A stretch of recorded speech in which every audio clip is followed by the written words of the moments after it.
La retraite de Londres, chapitre 5. Ce qui est admirable en ceci, et ce qui fait voir que vous êtes bien bon, ô mon Dieu, c'est que vous m'avez fait la grâce de m'engager par vœu à suivre ce conseil avant que de m'en donner l'intelligence. Je ne saurais dire quelle joie, quel sentiment de reconnaissance, quelle confiance en Dieu, quel courage cette vue m'a donné.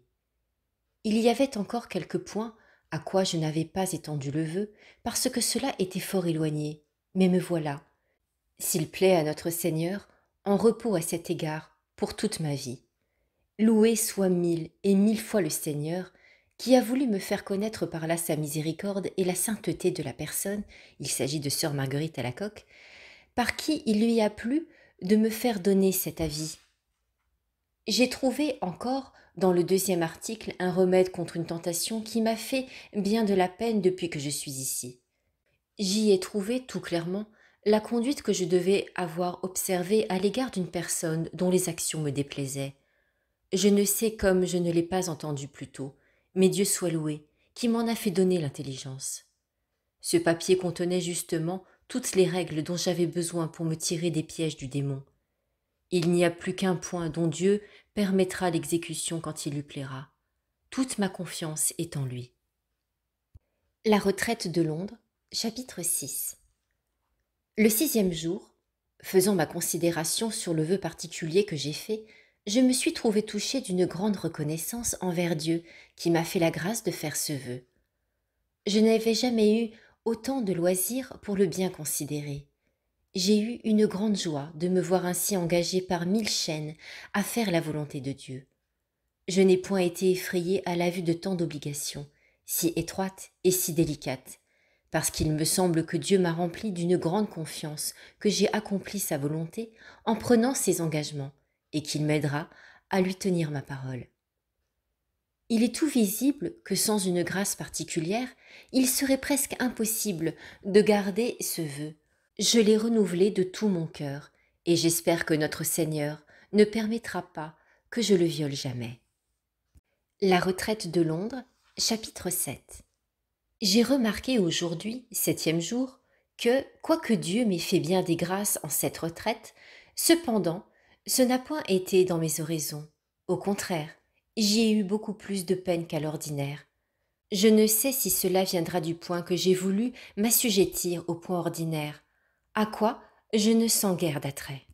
J'aurais passé, ce me semble, plusieurs heures, sans m'épuiser et sans me fatiguer, à considérer Dieu autour de moi et dans moi, me soutenant et me secourant, à le louer de ses miséricordes, à m'entretenir en des sentiments de confiance, en des désirs d'être à lui sans réserve et d'anéantir en moi tout ce qui est de moi, en des désirs de le glorifier et de le faire glorifier par les autres, en la vue de mon impuissance et du grand besoin que j'ai d'être aidé d'en haut, en des complaisances pour tout ce que Dieu peut vouloir, soit à mon égard, soit à l'égard des personnes avec qui j'ai quelque liaison.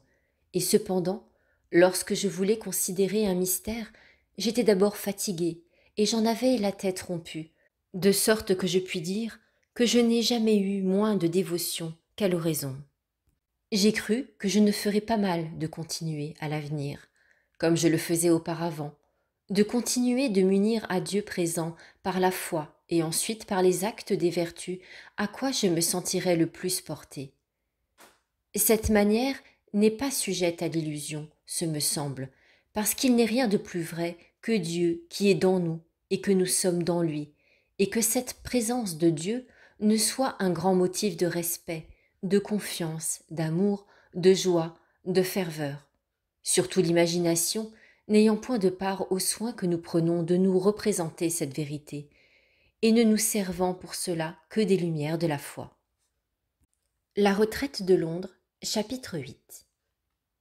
Ce 8e jour, il me semble que j'ai trouvé un grand trésor, si j'en sais faire mon profit. C'est une ferme confiance en Dieu, fondée sur sa bonté infinie, sur l'expérience que j'ai qu'il ne nous manque point dedans nos besoins. De plus, je trouve dans le mémoire qu'on me donna en partant de France qu'il me promet d'être ma force selon la confiance que j'aurai en lui. C'est pourquoi je suis résolue de ne donner point de borne à ma confiance et de l'étendre à toutes choses. Il me semble qu'à l'avenir, je me dois servir de notre Seigneur comme d'un bouclier qui m'environne, et que j'opposerai à tous les traits de mes ennemis. Vous serez donc ma force, ô mon Dieu, vous serez mon guide, mon directeur, mon conseil, ma patience, ma science, ma paix, ma justice et ma prudence. J'aurai recours à vous dans mes tentations, dans mes sécheresses, dans mes ennuis, dans mes craintes, ou plutôt, je ne veux plus craindre ni les illusions, ni les artifices du démon, ni ma propre faiblesse, ni mes indiscrétions, ni même ma défiance. Car vous devez être ma force dans toutes mes croix. Vous me promettez que vous le serez à proportion de ma confiance. Et ce qui est admirable, ô mon Dieu, c'est qu'à même temps que vous mettez cette condition, il me semble que vous me donnez cette confiance.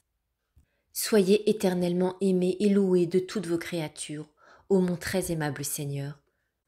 Que ferais-je, hélas, si vous n'étiez ma force? Mais les temps, comme vous m'en assurez, que ne ferais-je point pour votre gloire? Je puis tout en celui qui me fortifie. Vous êtes partout dans moi, et moi dans vous. Donc, quelque part que je me trouve, quelque péril, quelque ennemi qui me menace, j'ai ma force avec moi. Cette pensée est capable de dissiper en un moment toutes mes peines et surtout quelques retours de la nature que je trouve si fortes en certains moments que je ne puis m'empêcher de trembler et de frémir à la vue du dénûment parfait où Dieu me fait la grâce de m'appeler. Tout texte de l'Écriture où il est parlé d'espérance me console et me fortifie. Seigneur, j'ai mis en vous mon espérance, je ne serai jamais confondu. Je dormirai en paix et me reposerai, car vous m'avez, ô mon Dieu, établi d'une manière toute particulière dans l'espérance. Je vous aimerai, Seigneur, vous qui êtes ma force. Le Seigneur est mon appui et mon refuge. Le Seigneur est ma lumière et mon salut. Qui craindrai-je? Le Seigneur est ma gloire et ma force. Il sera, s'il lui plaît, ma reconnaissance.